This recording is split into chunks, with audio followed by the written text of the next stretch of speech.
Hi friends, welcome to my new book channel. I thought I'd just try sharing my thoughts on some books because I feel like it. Really, I just want to share my love of reading and just share some of my favorite books. Maybe share a day in my life when I'm reading a lot. Reading is a big passion of mine. I love to read. I love to, escape into different worlds. And I think this is a form of art that is really, really special. So I just thought I'd like to share that. So today, I thought I would share my top 10 favorite books of all time. So I have my 10 books right here, and I'm gonna say why I really loved them and why they made my top 10. I think I've read, according to my Goodreads, 290? Might be 260 books. But I have read a lot of books, so I think it would be really cool to share why these books made it into the top 10. So let's start with number 10. Number 10 is Daisy Jones and the Six. This was the first book I read getting back into my reading journey at the start of 2023. This is very much based off of Fleetwood Mac. It's about a band and, their life through the 60s and how they work together, how they break up, love, friendship, all that jazz. I think what I really liked about this one was the style of writing. It was very unique and something like a style that I've never read before. Yeah, it was just an amazing first read back. It's written in interviews, so I think they're filming a documentary about the band and they're talking about the past. So in that way you get little bits of foreshadowing if you can read into what they're saying. I just really liked that and I thought it was really unique. And yeah, it was just really started my journey to get back to reading. Oh my god. Number 9 is the one and only big chunk of Magnolia Parks. This is the last book in the series. Well, it's complicated, but the last one that's been released as of right now. It is about 700 pages of pure brilliance. The Magnolia Park series was one of the series that I truly hadn't felt this much from a series since, Divergent and the Hunger Games. And this isn't even a fantasy or dystopian or whatever. This is just pure romance, drama. Actually, just pure drama. But I really liked this one for tying it all together. The author does a really, really good job at making you care about these The author does a really good job at making you care for these really unlikable characters, because I think she sort of provides an insight into why they're like this, especially in this one. There's 2 other Magnolia Parks books, and the first one is really you're like, these people suck. But to me, it's so entertaining and so oh my god, what are these people doing? It's sort of like Gossip Girl in that way. So in the first book, a lot of people don't enjoy it because these characters are so unlikable. But in this one, and throughout the rest of the entire series, you really get to understand the characters and understand why they do the things that they do. And I just love it. And these characters feel like a part of me. Yeah, that's about it for that one.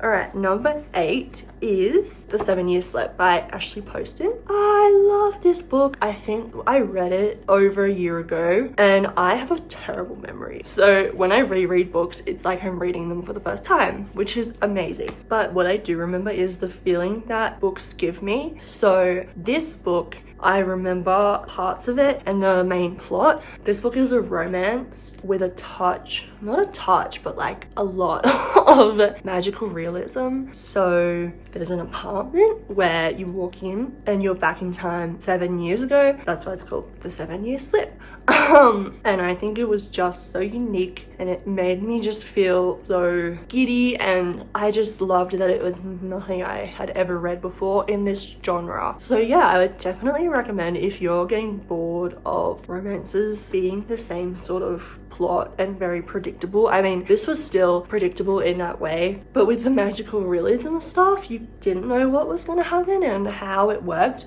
It doesn't really explain that, but it's just like, you just gotta believe it. I mean, it's a book, and it's just fun to dive in and really just like embrace the unconventional. All of Ashley Poston's romance books have a touch of magical realism, which I think is really cool. So this was the first book of hers I read, and I have read every single other one that she's put out, and I love her. So yeah, definitely recommend that one.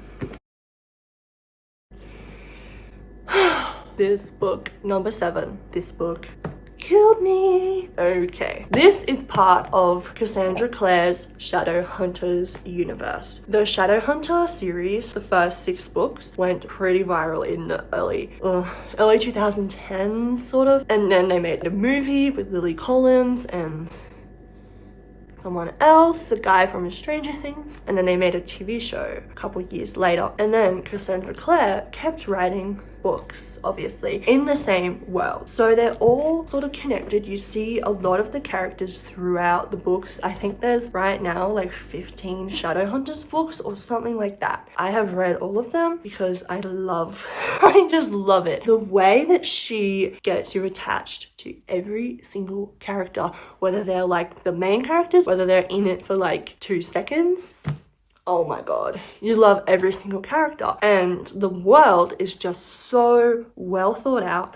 Oh, I can't believe it. So this is The Queen of Air and Darkness. This book is really long. It's a chunk. Oh my god, 870 pages. I devoured this. Like every Cassandra Clare book, I do devour it because her writing is just unmatched. This is, I think, young adult, but I see the first series, the Mortal Instruments series, as young adult, but these ones, not really. Like, they don't read as young adult. I think it's just the content in there is suitable for young adults, but it is so good. I don't, again, remember the plot, like, at all, but hey, that makes it great for when I want to reread this. I do, of course, remember how I felt, and I was going crazy this whole entire book. I think in my review on Goodreads, I said that it's not often that I think a book that's this long needed to be this long. Every single word needed to be in there. So this is just amazing. It is everything to me, this whole world, and this is just one of my favorite books from the series. Okay, number 6 is Fable by R.F. Kuang. I read this book this year. It has my whole heart. R.F. Kuang is the smartest woman to ever live. Honestly, this is set in Oxford in 1836, and it's sort of unexplainable. I think it's best to go in blind. This book is fantasy, however, it's so meaningful to our world today and to how our world, the Western world, was constructed. It is just so well thought out, so well researched. It explores colonialism through fantasy. I mean, that just doesn't do it justice, that description, but I love this book. I read it this year and I almost died. So the end will definitely get you teary-eyed. So yeah, that is Fable for you. Number 5 is none other than Harry Potter and the Deathly Hallows. Hello? Of course this had to be on here. I wasn't allowed to read these. And I don't think I read them until maybe in high school. I can't remember. I think I've read the series twice. This book, oh my god. This is the last book in the series. Oh my god. The way this book makes me feel, I just can't explain it. Like, I love Harry Potter, obviously. I love the movies, but the books are obviously better than the movies. But the last one is infinitely better than the movies. And that's saying a lot because I love the movies. I watch them pretty much every year. Even though we have to redact the author, I do have to admit that this world is amazing and this book is just insane. And I just love it. And I think a lot of people will get why I love it.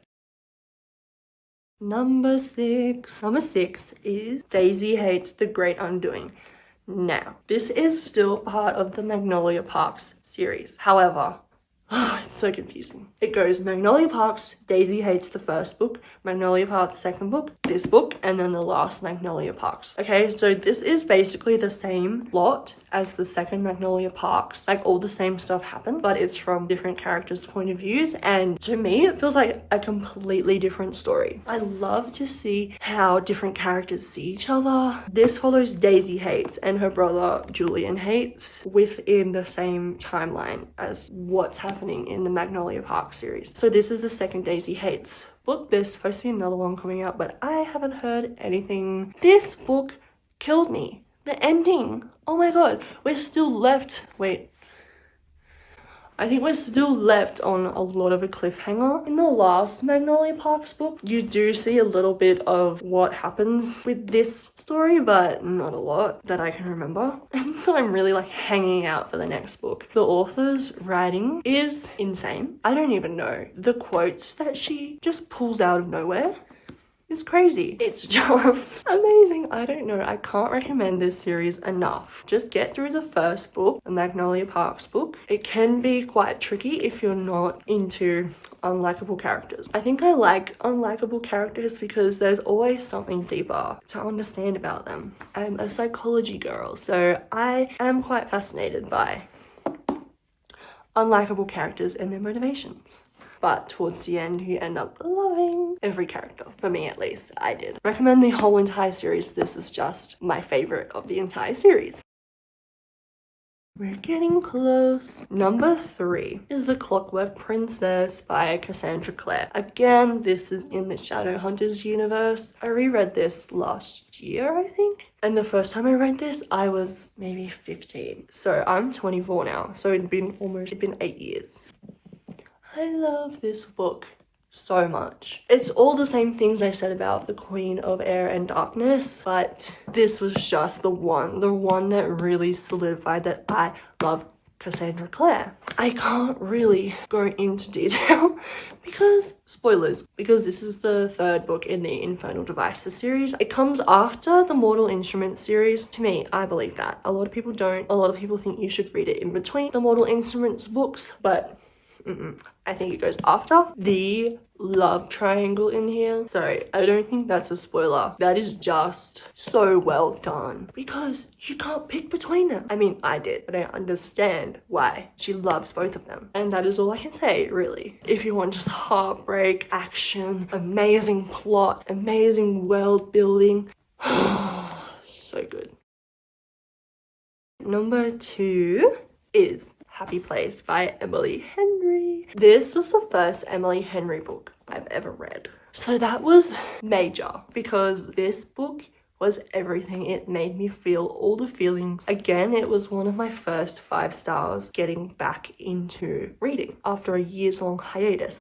'Cause you and I. Happy Place is not just a romance. It explores friendships. It explores I think just friendships. Basically, Harriet and Wynne were together for ages and they have their friend group. Every year they go to this holiday spot with all their friends. But this year they have to lie because they've been broken up for 6 months and haven't told anyone. However, this is actually the last time they will be able to holiday at this place all together. So they want to make it good for everyone and not tell anyone that they've broken up. So that is the main plot. This was actually, I think, the first time I annotated, which is just me underlining stuff, underlining quotes that I loved. I reread it this year. I still loved it so much. It's still my favorite Emily Henry book. I just love that her books are not just focused on the romance. It's focused on friendships and other relationships that are so important. So in that way, it's almost like a literary fiction, but heavy on the romance. So this is my number 2 favorite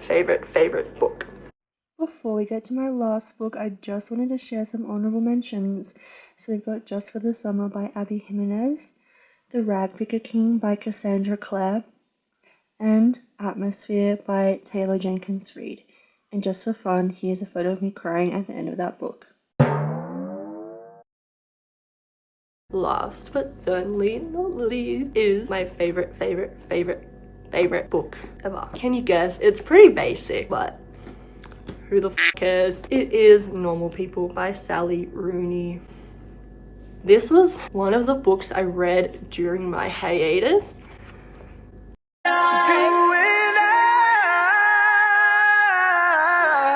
And I think I read it because the show came out, and at first I didn't get the show. I watched maybe like 3 episodes and I was like, what? And then I read the book. The book is crazy because Sally Rooney writes in this really weird way where she does not put dialogue markers in. So you just sort of have to guess. Not guess, but like infer when people are talking and when they're actually just thinking in their head. But a lot of people don't like that. And I don't think it's that hard to grasp because every line of dialogue is on a new line and it usually says like he says. I don't think it's that hard to infer, but a lot of people just don't like that because whatever.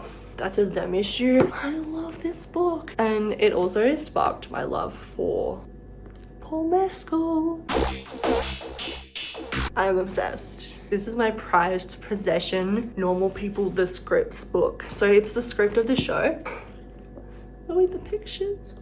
But I use it as a coffee table book, this story. This is why it's my #1 favorite, because it just makes me feel so much. And I love the characters, I just do. They're the most likable characters, I think, out of the whole Sally Rooney universe. She's got, I think, 4 books. This is by far my favorite. I think if you're gonna read it, expect that, yes, there's romance in there, but it's not a romance. Not a romance. I would just say it's a general fiction with a heavy subplot of romance. And it's quite short too, like it doesn't take long to get through. It's not even 300 pages, it's 266 pages. Yay, I'm done. So that is my top 10 most favorite books ever.